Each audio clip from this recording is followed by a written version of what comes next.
Good afternoon, everybody, and welcome to the Daiwa Foundation. So we're going to talk about COVID-19 and the Artists Union. And the basic idea here is that obviously COVID-19 has been tough for a lot of people, but I think it's been particularly tough for artists. In the UK, they have some formal support organizations or associations, less so in Japan. So we're going to be comparing and contrasting those situations. Before we start, can I just run through the usual explanations of how we're going to do this on Zoom? I know that many of you are very familiar with Zoom and indeed probably with our rules, but this is what we're going to do. While the speakers are speaking, everyone else will be muted. You can feel free to make comments or ask questions using the chat function during that period. We quite like it to be a little bit more friendly than some other organizations Zoom in ours. So we quite like it if you show us your face. Of course, it's obviously voluntary, but if you'd like to turn your camera on, and you can also type in to your name where you are, which is quite interesting to know. And I'll do that myself in a moment. So we are going to have a Q&A session later on. And the best way to ask a question is to use the raise hand function within Zoom. And just in case you're not familiar with that, I'll show you what you have to do. So if you go to the participants button, you click on participants, or if you've got a Japanese laptop, it's sankasha. And then you can see a raise hand button, which is circled here. And in Japanese, that's te o ageru. And if you click on that, a little blue hand will appear by your name so that we'll be able to see you want to ask a question, and we'll ask you to unmute yourself and ask your question. But if you're feeling shy, you can also ask questions at any time using the chat function, and I will try and pick those up when I chair the Q&A session.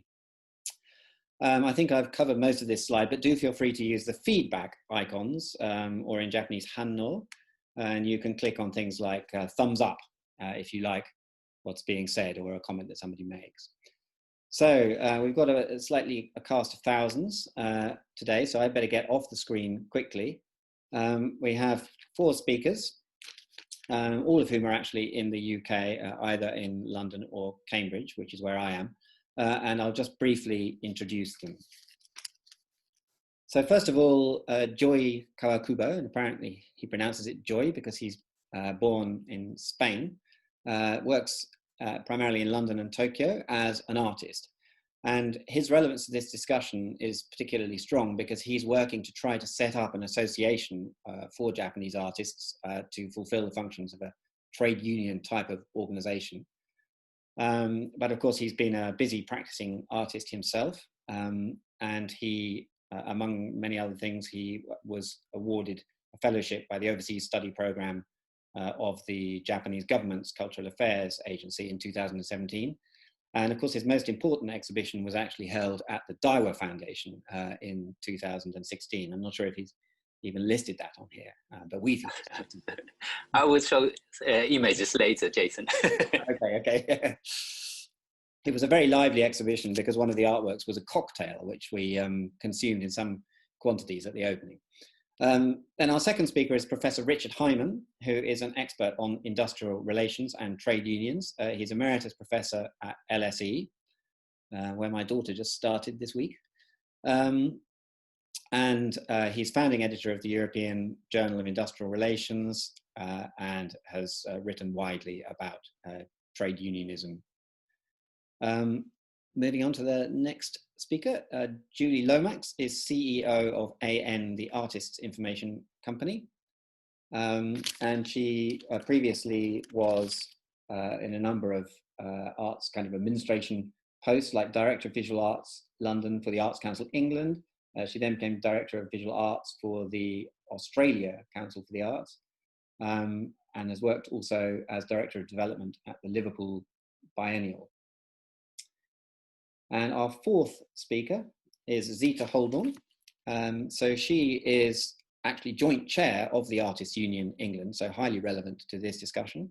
And she's the National Vice President of the Public and Commercial Services Union. Also co-founder and national chair of Barak UK, an anti-racism organization. She is also a practicing artist herself across a wide range of fields and has exhibited in places including Tate Modern and the V&A. And she's also written a book, Striving for Equality, Freedom and Justice. So I will leave you for a moment now and let's hear from Yoi Kawakubo. Oh yes, this is the time scale. And if the speakers could try quite hard to stick to these timings, that'll help because there are a lot of us today. Great, thank you very much for the introduction, Jason, and very nice to meet you, everyone. It's a little bit, strange to be talking in Zoom where you're almost talking to yourself and you feel a little bit strange, but I guess we get used to. I'm gonna be sharing a few slides if I find them. They were here until a few minutes ago. Yeah. So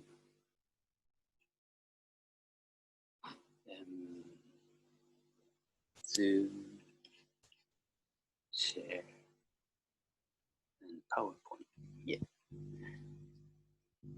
So I'm gonna be talking a little bit about the contemporary art status in Japan and recent movement led by some artists in Japan to kind of build or start kind of a network or a platform, a group, association, a union, something that can work as a voice to kind of state all the needs and the thoughts of artists in Japan. So, first of all, our group is a group of 20 to 30, the core members are 20 to 30 art workers, mainly artists, but we have also art managers, musicians, teaching staff, law expert, and mainly they are mid-career artists with experience in international exhibitions and exhibiting and actively participating in international exhibitions and work and projects. And from them, we have an expanded level of members that don't participate so actively in the meetings, but help us spread the information and the statements that we do. We began doing the meetings in May, and and since then we have held like 10 or 20, a few small meetings, and as well as 2 big meetings of 300 to 500 people. Well, that's the image of the Daiwa Foundation exhibition that Jason has commented. The cocktail is not there, but there was a work that involved cocktails with regarding themes of history and colonialism. I have worked in the financial market before being an artist, so I do as well work with financial topics in my work. But then, I'm gonna start with quickly the current status of visual art in Japan. And first of all, the market size of Japan is said to be around 1.9 billion pounds as of 2019. That includes mainly, sales of artworks, but also includes other businesses like, they include both domestic and international sales. Of course, later we have art goods market that are goods sold in museums, such as postcards, posters, bags, and all that related goods that are roughly 360 million pounds. And then there are related services such as museum entrance fees and art project fees that account for another 380 million pounds. And that in this year was hit by the coronavirus, and the estimates of the losses between March and May in 2020, the amount of losses are expected to be around 415 million pounds, which is roughly a fifth of the whole art market in the previous year. And mainly the losses are in the art market sector, with 272 million pounds for the art market and 69 million pounds for the art related goods and 73 million pounds in the services market. Because of that hit, the Japanese government as well issued some helps, but the arts and culture sector was in a very low priority situation compared to other sectors, which is of course understandable.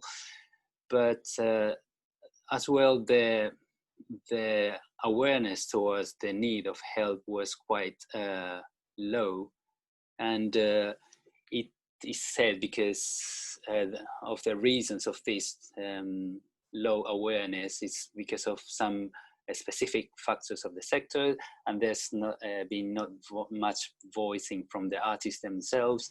So that's the reason the sum of the artists that we are started together in meetings trying to change the situation. So these specific factors of the art sector are said to be, for example, that public museums have not suffered dramatically from the coronavirus because they are mainly sponsored by government or the regional or local authorities.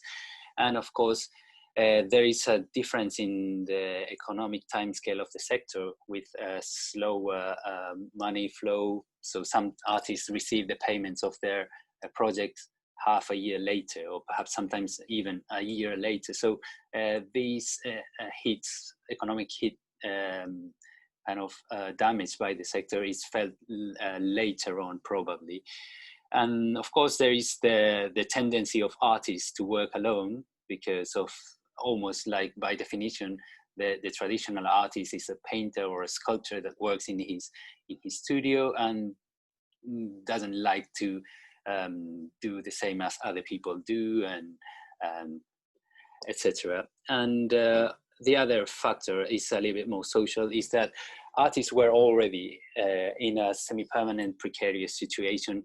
Most of the artists being working in other works, part-time jobs, to kind of support their own career and their own life. So, for example, the number of artists working in Japan is estimated to be, as of last year, around 400,000 artists. There has been a decline since the 2005, 2000s. Probably it has relation with the financial crisis of 2007-8. And another interesting point is that there is if you look at the age breakdown, there is a decrease between the 30s, the artists in the 30s and 40s,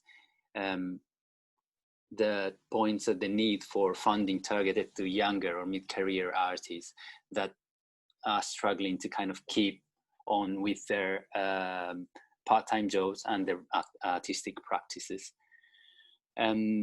Another data is that almost 70% of the artists are self-employed, and so that also makes them quite a vulnerable sector of the economy. And that's why we thought there are lots of need for helps. And some data conducted to artists was shown that most of the artists, due to the coronavirus, couldn't make future plans because of the unclarity of the future economic prospects and the lack of projects and transparency. And another question that was asking for what kind of funding measures would be requested in order to ease the impact of the coronavirus. Most of the people, 61% of the people responded that they would need grants to continue living, and some 55% said grants with no fixed or specified outcome, so flexible in use, and almost 50% of the artists responded that support for individuals and freelancers is quite urgent. And this is roughly an idea of how much help would be needed for artists. And so based on that, we decided to create a group and voice our opinions and send a letter of request to the government asking for that emergency support. And then we're starting to kind of try to plan a more semi-permanent network or platform that could support these kind of activities. Our request, just briefly, because I think I have a few more minutes, the 3 requests that we sent to the government of Japan were urgent support based on the actual situation that has been implemented by the government, that has issued a big fund of roughly £350 million, and now is still currently making open calls until the end of this month.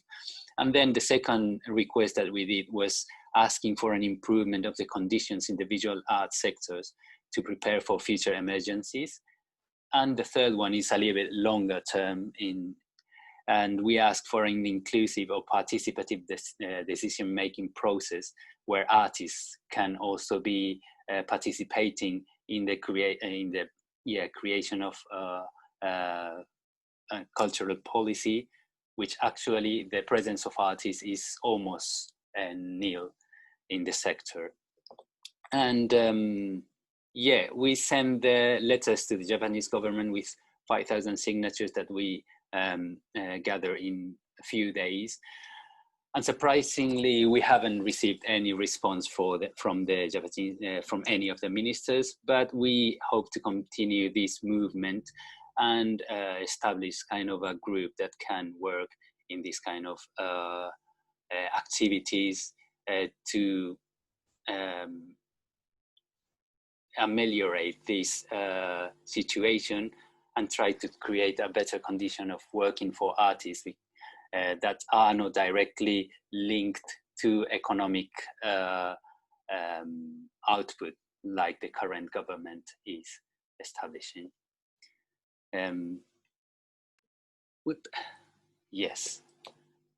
From my point of view, that's roughly my presentation, if everyone is okay.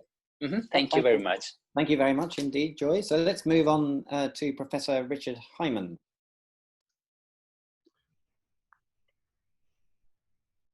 Hello. Hello. Hello. Hello. Are you hearing me? Yes, yes. Yes. Good. What do I say to start with? First of all, I'm very pleased to be in this meeting, but unfortunately I have another meeting at 1 o'clock, so I fear that I might have to miss much of the discussion. The other thing to say is that I know next to nothing about trade unionism in the art sector, and even less about trade unions in Japan. So I suppose that's why I was invited. But what I'm going to do is talk in rather more general terms about British unions and niche unions in particular. Next slide. These are the points that I want to focus on. First of all, say something general about trends in British trade union membership. Then discuss some of the different types of trade unions that we have in Britain. Say something in particular about the rise of so-called conglomerate unions, which cover large numbers of sectors and occupations. And conversely, the apparent success of what one calls niche unions, unions which cater for fairly narrowly defined occupational groups, of which artists are clearly one. And finally, unions and atypical workers. In other words, workers who don't have what was traditionally seen as the standard, more or less permanent contract of employment,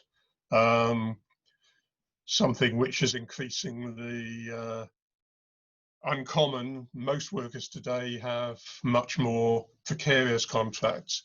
So in that sense, what we've heard about artists in Japan is perhaps increasingly typical, particularly of the trend for young people.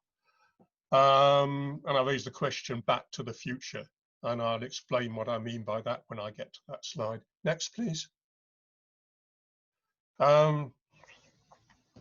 First of all, there's a very long history of trade unions in Britain, certainly back to the 19th century, and many people would say that the roots of trade unions in this country go back much further still.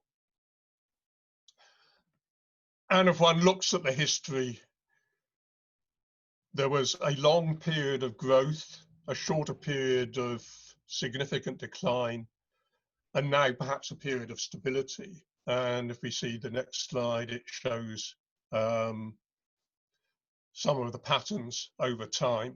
So this goes back to when official statistics were first collected at the end of the 19th century.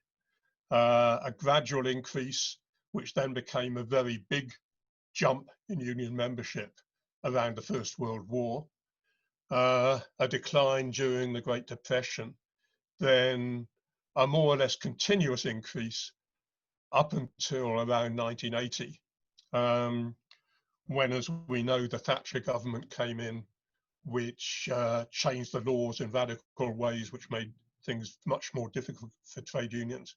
And at the same time, a trend away from the old manufacturing industries in which unions traditionally were strong, and towards smaller firms in private services where unions traditionally have been weak. And so a very sharp decline in union membership, though in the last few years, the position seems to have stabilized. I'll look in the next slide at more recent trends from the mid-1990s. And this is looking at union membership as a proportion of the population in work. Here one sees over this period that I call the one of relative stability, something of a decline, though in the last 3 or 4 years, even some small increase. The dark line in the middle shows the average for all workers. What is very interesting, and what I think perhaps viewers in Japan might find somewhat surprising, is that the pale blue line at the top shows unionization rates among women workers, and these are now above the average for all, significantly higher than the figure for men. And there are a number of reasons for this, which I won't go into now, but it is striking that increasingly trade unionism in Britain is a women's movement rather than a men's movement. Next slide, please. Again, the first thing to say is that the types of unions which we have in this country are very different from Japan. The Japanese tradition of company-based trade unions is not one which is a notable part of the British pattern of trade unions, although there are some specific company-based unions. Historically, the first unions tended to be of skilled craft workers in industries like printing, engineering, where workers had a long apprenticeship and then a relatively secure labour market position. In the latter part of the 19th century, the growth of industrial unions in major industries like railways, coal mining, iron and steel. In the 20th century, the growth of white-collar unions as a separate category, and then subsequently the rise of many professional unions, some of which were long-established professional associations, but towards the end of the 20th century, these associations changed into trade unions. My own trade union, the University and College Union, is an example of this. It was a professional association, but because of the problems of pay and conditions, almost half a century ago, decided to become a trade union. And this is a pattern which one sees in many sectors. What one has seen in the last few decades is the rise of what I explained earlier can be called conglomerate unions, partly because of amalgamation between unions which had lost members and felt that in order to secure themselves, they had to join with other unions. And this has meant that many of the unions are increasingly diverse in their membership. The biggest three trade unions in Britain today have roughly 3 million members between them, which is more than half the membership of the Central Confederation, the Trades Union Congress, and just under half the membership of all trade unions in this country. Many people say that big is not necessarily better, and that maybe these great complex unions can't represent the distinctive interests of many occupational groups. And so what one has perhaps seen is a resurgence of so-called niche unions, which focus on the specific interests of smaller categories of workers. And if we see the next slide,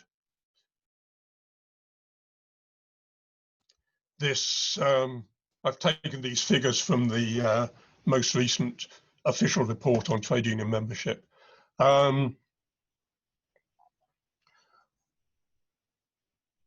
Many people assume that trade unionism in Britain is primarily based on manual workers. But in fact, what is very striking, the second category from the left here is professional occupations, and unionization is by far stronger in this category of occupations than it is elsewhere. This is partly because many of these professions are in the public sector, groups like teachers and health service workers, but it's a much more general phenomenon, I think, that professional workers tend to be particularly strongly unionized, which in many ways turns on the head the idea that many of us traditionally had about the nature of trade unionism. And now my final slide. Back to the future. As increasingly the labour force has become composed of self-employed, freelance and other people with non-standard contracts, or perhaps who are not employees at all, unions have looked at how to represent these workers. People talk about union revitalisation, trying to expand interest to groups that unions didn't previously consider important. But at the same time, there are long traditions of unionism, including in the creative sector.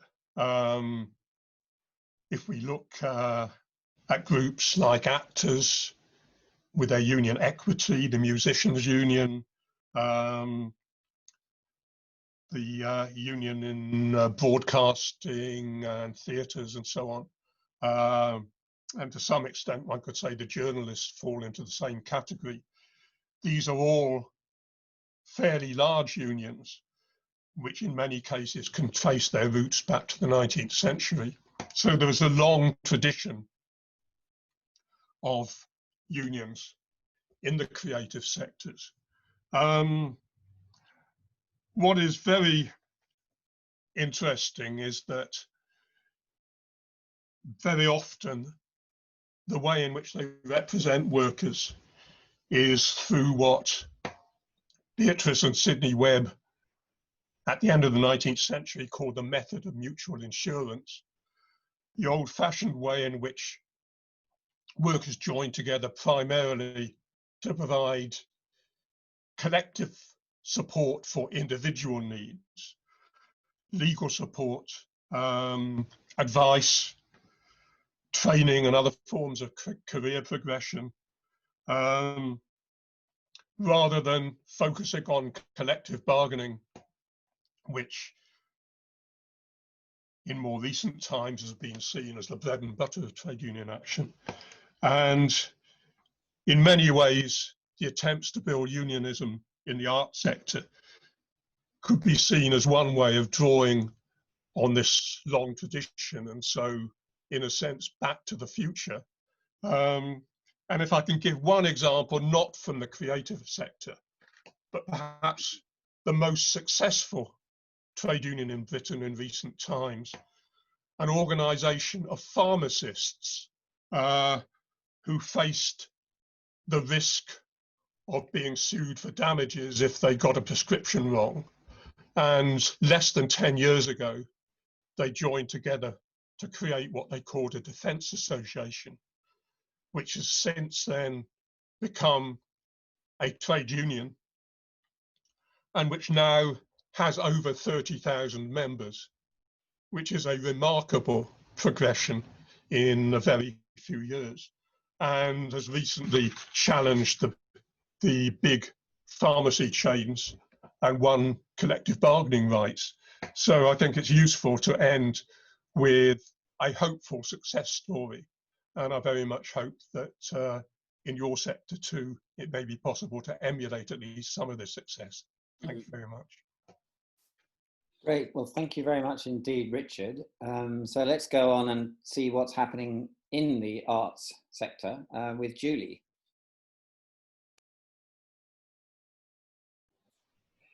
Hi everybody, it's really great to be here today. I'm going to just do some screen sharing.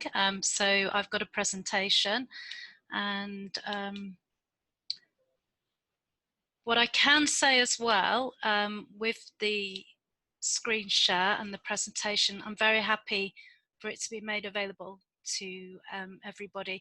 I've also got a paper that sits behind this that's got lots of useful web links on it and a little bit of research as well.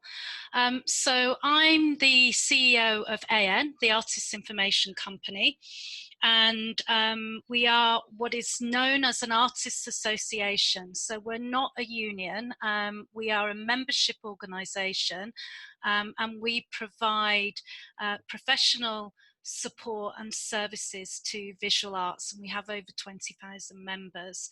As you can see in my first slide, there's a big 40 there. We're actually 40 this month, and we organise our work around advocacy, support and research.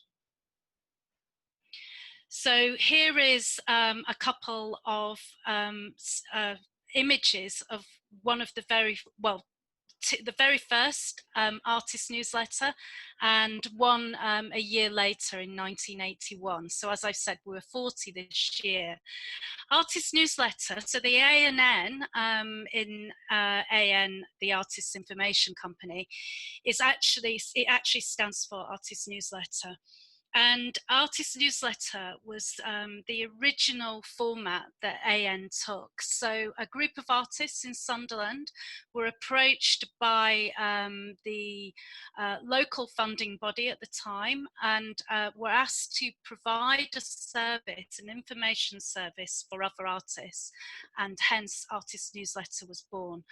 And the idea of being artist-led and artists helping other artists is part of our DNA, and we've continued to work with that through our different programs.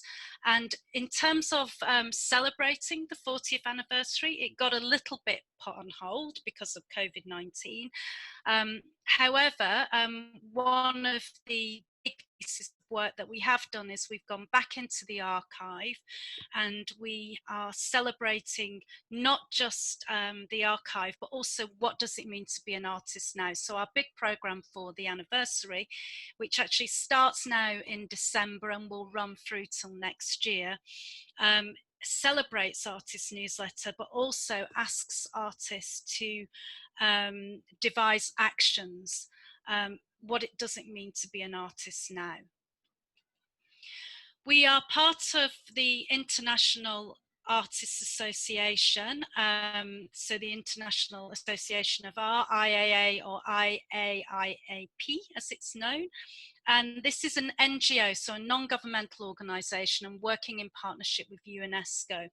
It was started, it came out of an inquiry, so UNESCO did an inquiry about how artists could actually help them meet their objectives, and it was set up with the first president was Gino Severini, very famous futurist visual artist, and it now has membership from across the world, and we are part of the European Committee, but Japan also has an artists association that is part of this committee. They're actually on the executive committee for the International Association of Art, and they also Ryoji Ikeda is the chair, but you've also in Japan held the presidency previously, and as I've said, the International Artists Association really is about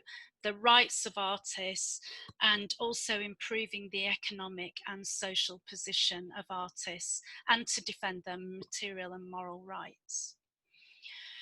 So just to tell you very quickly what we do, and this will set the scene really for a little bit more discussion around whether to have an artists association, and to whether to work with the one that you've already got in Japan, or whether to set up a separate union, or how you might work together. So just a little bit of information about what we do.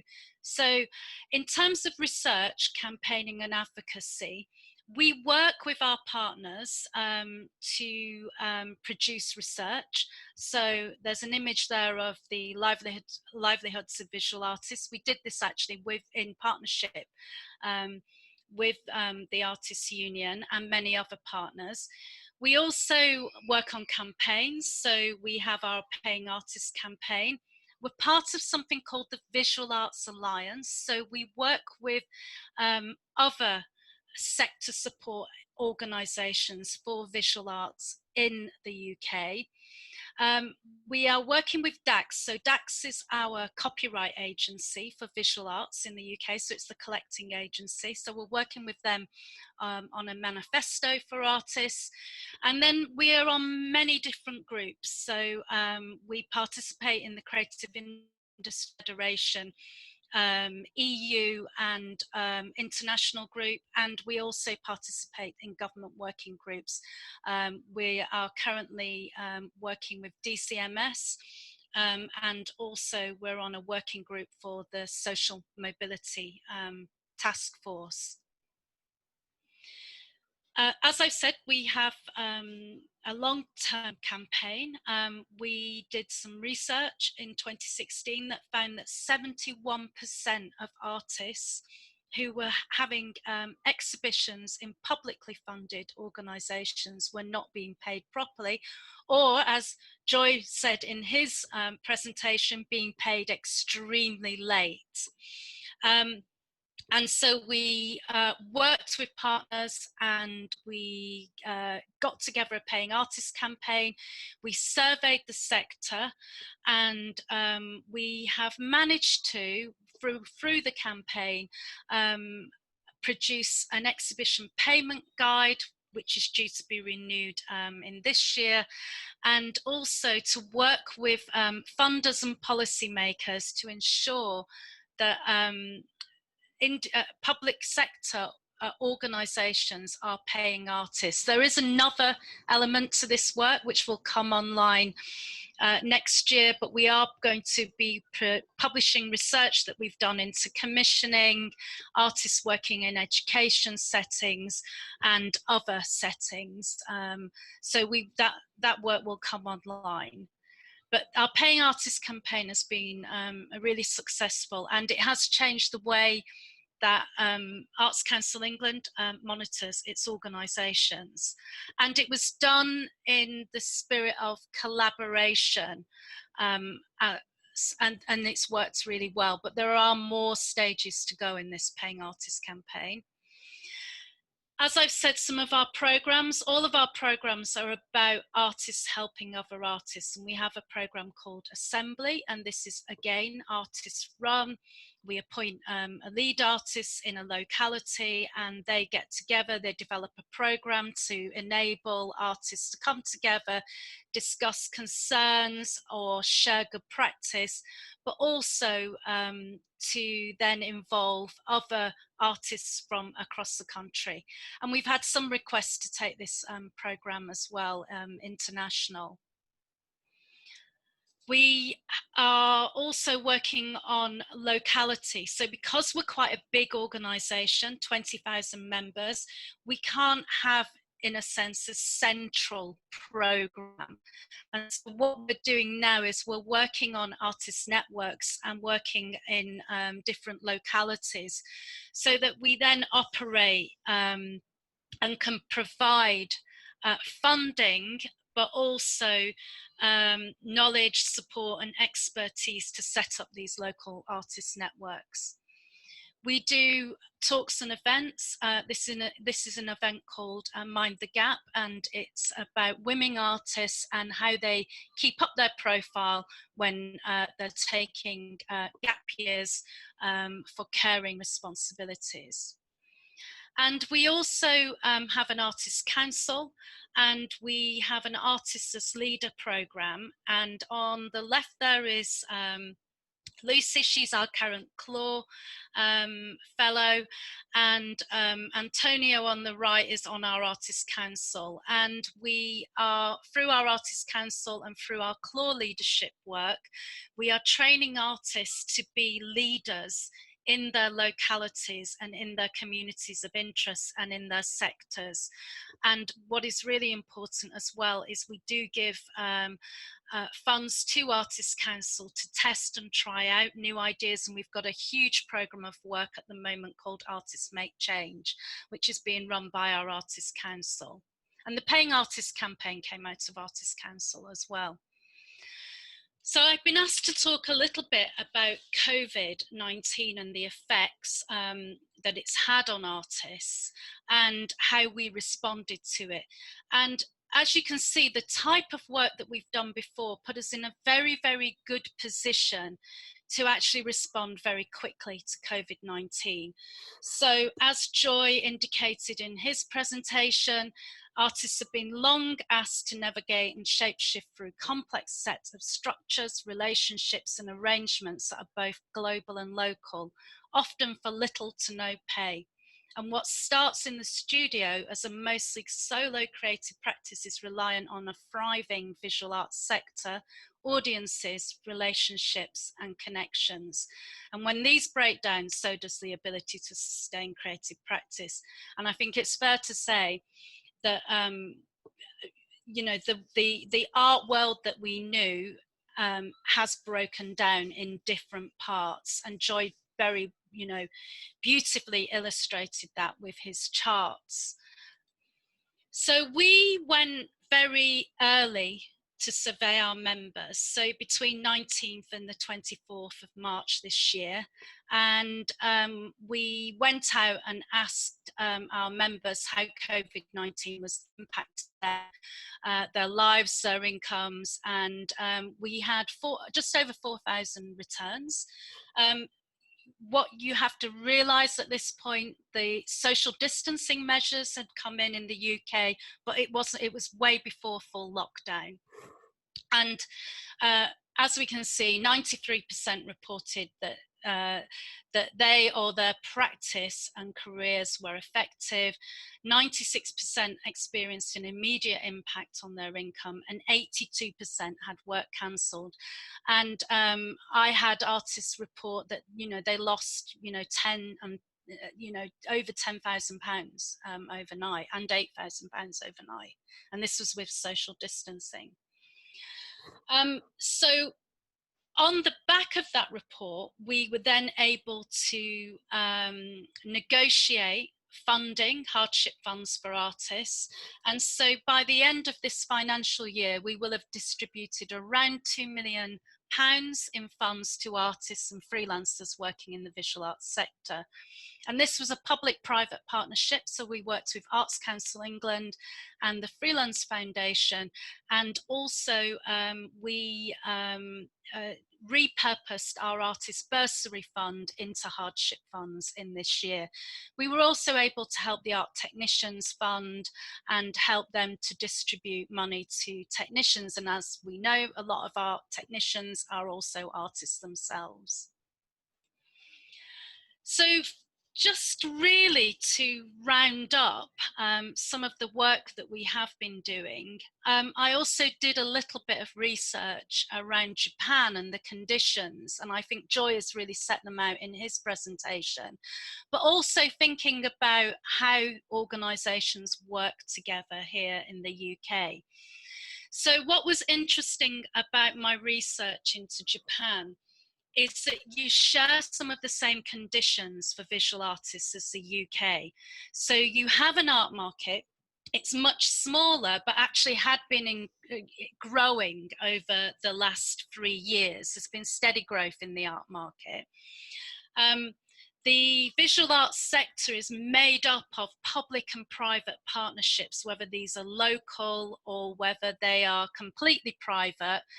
So you've got individual investors, but also organisations, commercial organisations like real estate, investing in visual arts infrastructure in Japan.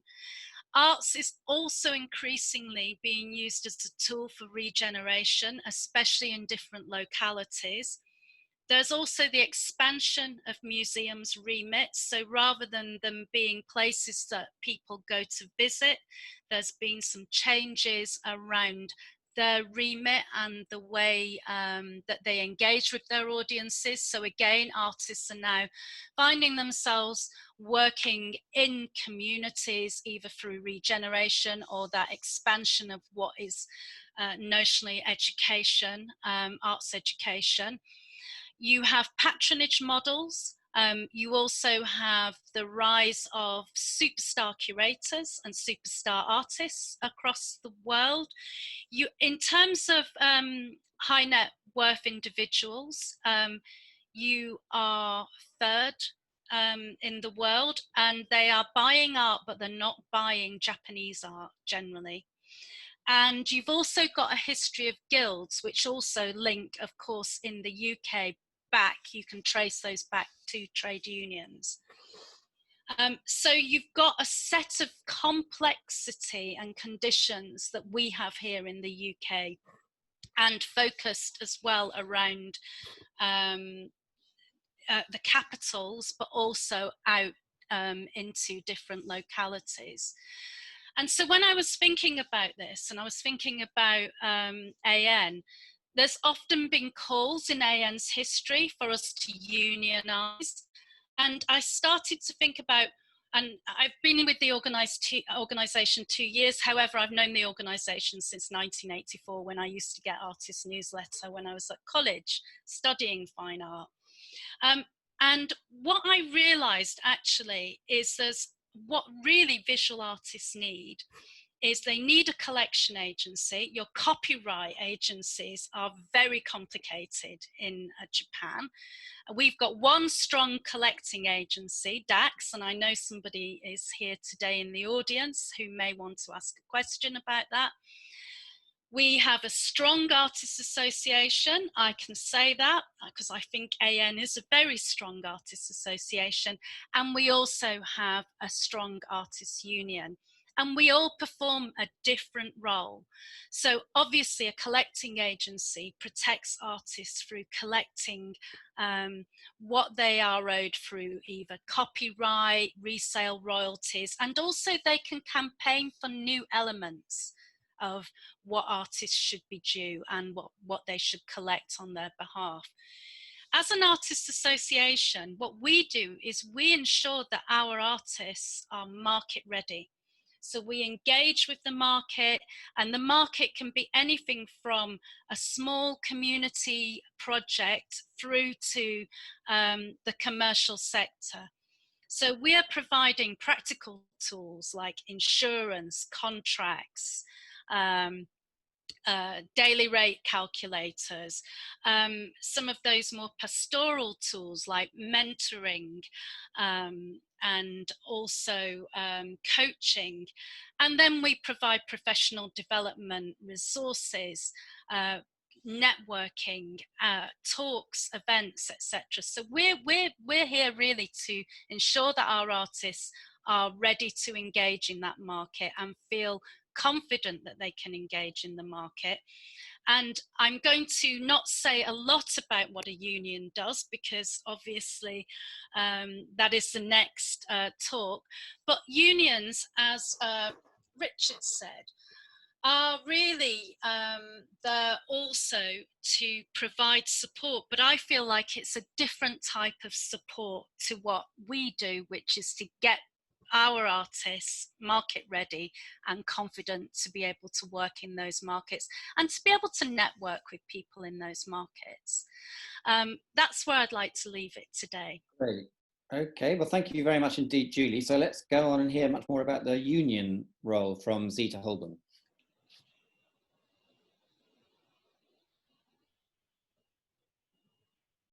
I'm still on mute there. Greetings, everyone. Can you hear me now? Yeah. Okay.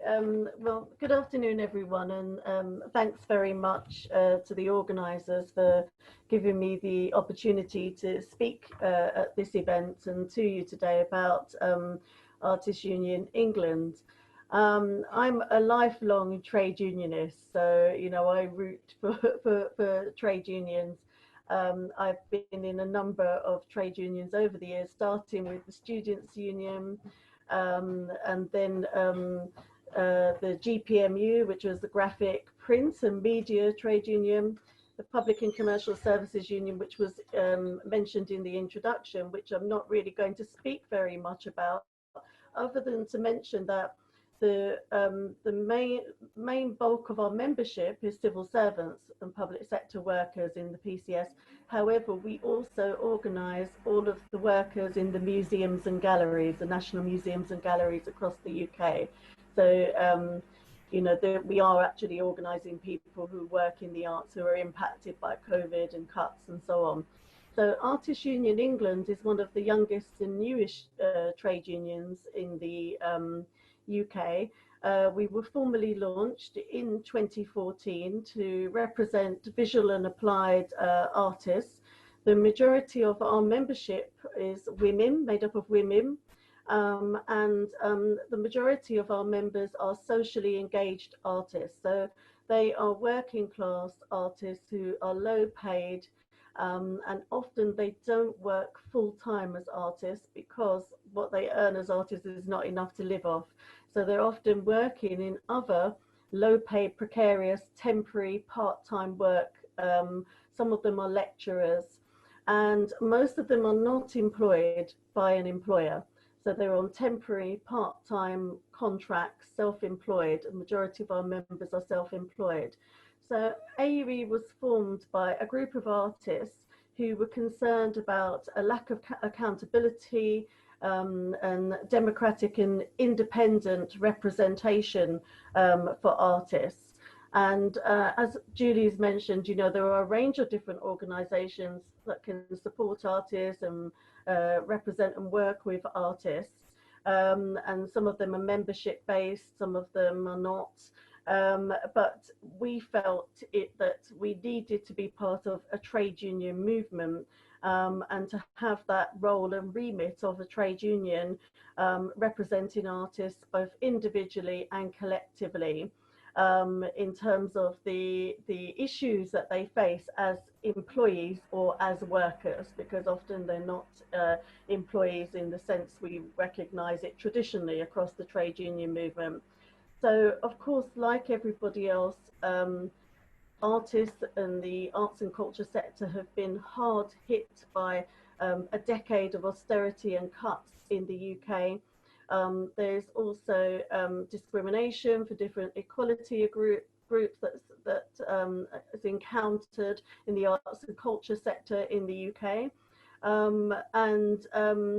We felt it was important to be part of that UK trade union family. And the reason we're Artists Union England is because there was already an Artists Union in Scotland. Otherwise it would have been a UK wide. Sometimes people ask, you know, why are we just focused on England?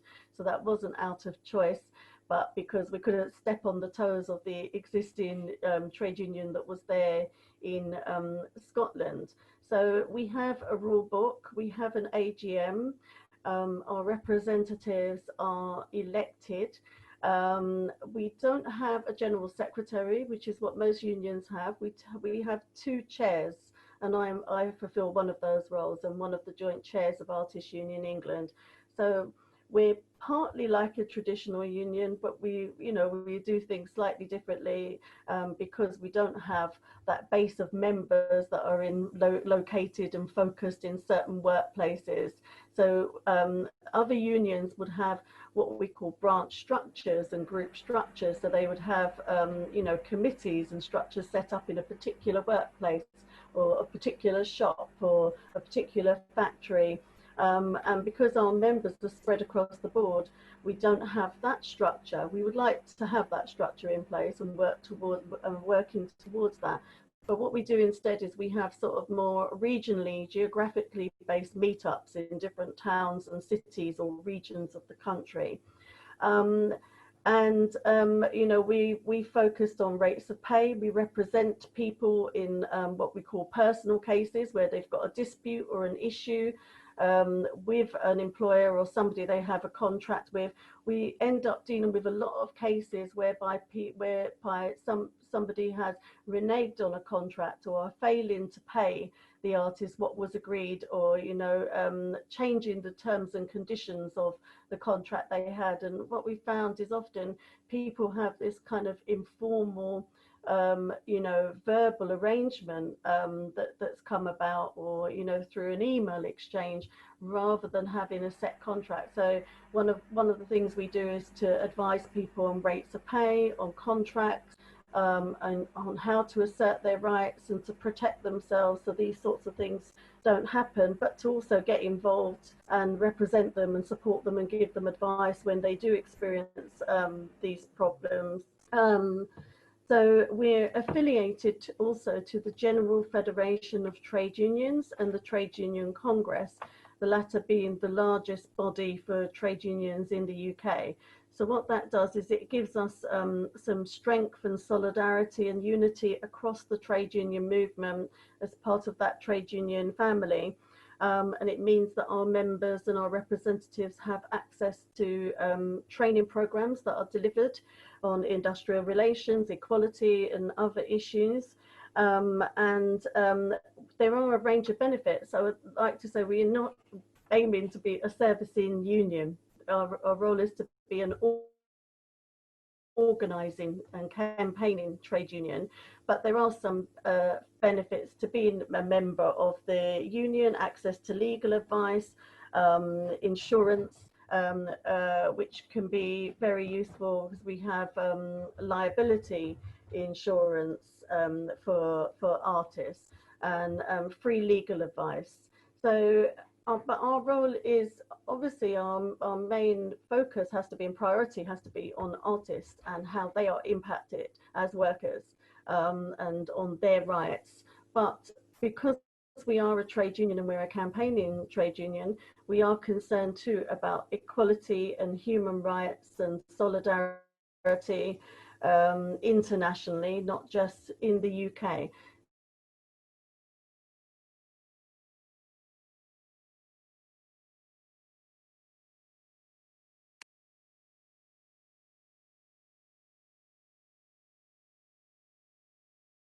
So we do a lot of campaigning. You know, we have a focus on, it costs £42 a year to be a member of our union. So you know, there is a membership fee for people, but there are some benefits, of course, that they get out of that membership fee. So I think I was asked to talk a bit about some of the challenges. And you know, I think it's really beneficial to be part of a trade union and to be part of that network and part of the democratic structure that's recognised in the trade union movement and in industry. But one of the things we would want to get to is to have recognition agreements with institutions and employers who engage artists in the way that traditional trade unions would have. Having said that, when we do represent members, actually we don't have any barriers. We don't face employers or institutions saying we're not going to engage or speak with you. But we are focused on visual artists, and there are unions in the UK for other people in the arts and culture sector, so that have been around for quite some time. So there's Equity, which is the union for actors. There's Musicians Union for obviously musicians, and there's Prospect for those working in broadcasting. BECTU used to be the union for those working in broadcasting, and they've been part of a merger with another union. And we work closely with those unions. So we have regional trade union, TUC structures, with committees that are focused on leisure and culture industries. And right now, of course, COVID, like for everybody in the arts, has really impacted in a devastating way. And effectively, you know, most of our members found themselves with their work cancelled instantly and for the foreseeable future as soon as lockdown hit us. And that's driven them into poverty. And one of the things we've been doing over the last few months is to lobby the government and write, like you have been in Japan, to the government and say there need to be better measures for artists and those who are self-employed. And the majority of our members have fallen between the cracks when it's come to government measures for self-employed people. And a key reason for that is the fact that they also have jobs part-time, you know, doing something else as well. And there's a knock-on impact on the people that use our services. Because we're socially engaged artists, a lot of our artists are working in the community. Our members are working in communities, working with vulnerable people, and it might be those who are ex-offenders who've come out of prison. It might be people with mental health conditions. It might be people who came to the UK as asylum seekers, and a range of other people who face discrimination and barriers in society. So there is a knock-on impact of the work not happening on all of those groups of people, often vulnerable people who actually benefit greatly from the work they do in art therapy and community arts. So the challenges are that we don't have any employees. We did have a part-time administrator, and we get administration support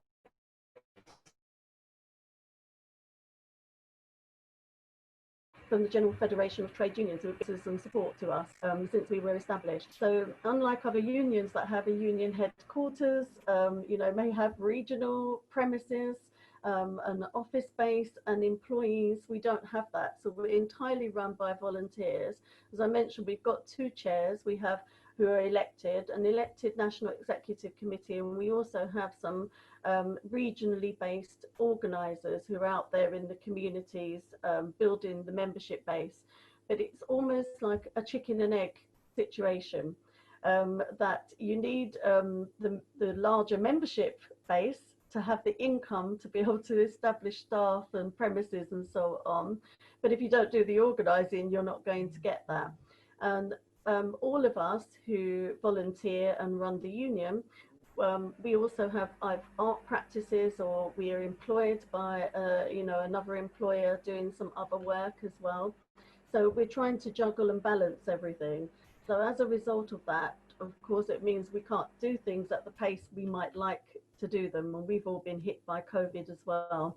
So we're trying to work our way through everything we need to do, because actually there is quite a lot of bureaucracy involved in running a union. There's, you know, lots of administrative stuff you have to do. There are things that are required of us in terms of audits and stuff, and participating in the trade union conferences that happen. So there is like a trade union congress that we've just had. There are also trade union TUC equality conferences for young members, black members, disabled members, LGBT plus members and women, and we try to participate in those and engage in those. We're building equality networks. So there's a lot to do, and there's not a lot of us doing it. But right. I think we punched. I need to finish, don't I? Yeah, My time on. Okay. Move on to the final sentence.